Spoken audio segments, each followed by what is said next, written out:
Okay,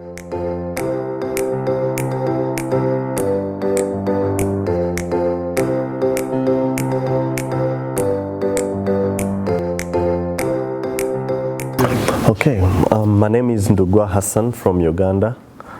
I'm going to talk about how my organization is using the media to counter violent extremism and promote peace in the East African states of Kenya, Uganda, and Tanzania, and also how we use the media to provide opportunities to the most at-risk youth populations and Muslim clerics. On the fateful evening of July 11th, 2010, I'd gone to watch the World Cup finals between Holland and Spain at the Chadondo Rugby Grounds in Kampala, when two explosions rocked the field in quick succession at the 90th minute. We lost friends and family, we lost clients and colleagues, we lost young people who are the only hope of their families, and we lost future breadwinners. When I came when I came to the hospital, I had a gaping wound on my left cheek, shattered bones, and blood all over my body.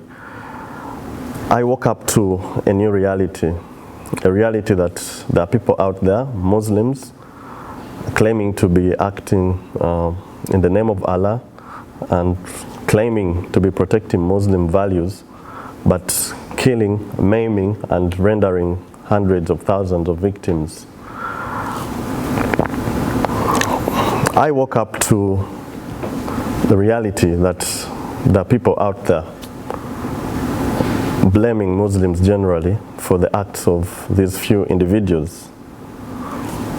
But more saddening, I woke up to the reality that the young people believe this propaganda and support extremist groups.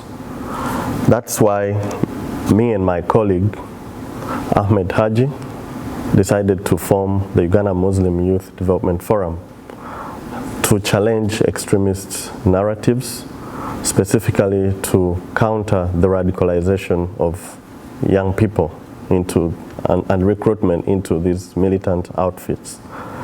But the media, for me, when after the bombing, the media portrayed that the Muslims have killed.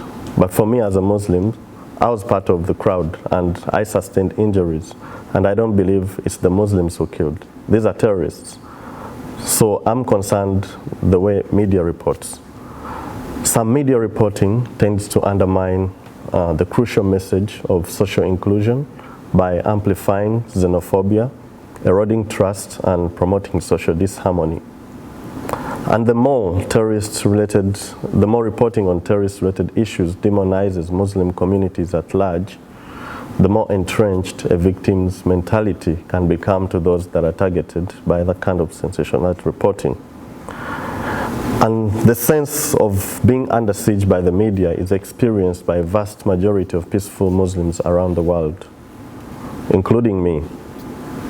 But what are we doing to see that we provide opportunities to the young people that are vulnerable to extremist recruitment, and also to see that we counter violent extremism? I would say that the media is a double-edged sword. It is used by terrorists to advance the propaganda. It is used by radical clerics. It's watched by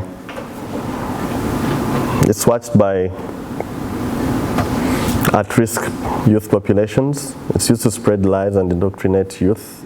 It's used by imams to promote tolerance and share the true message of the Quran. On the other hand, it's also used to critique extremist hypocrisies and injustices. But we use the media to amplify the voices of the victims of terror, to demand compensation from government, because most of these people lose their jobs because they take long time in hospital.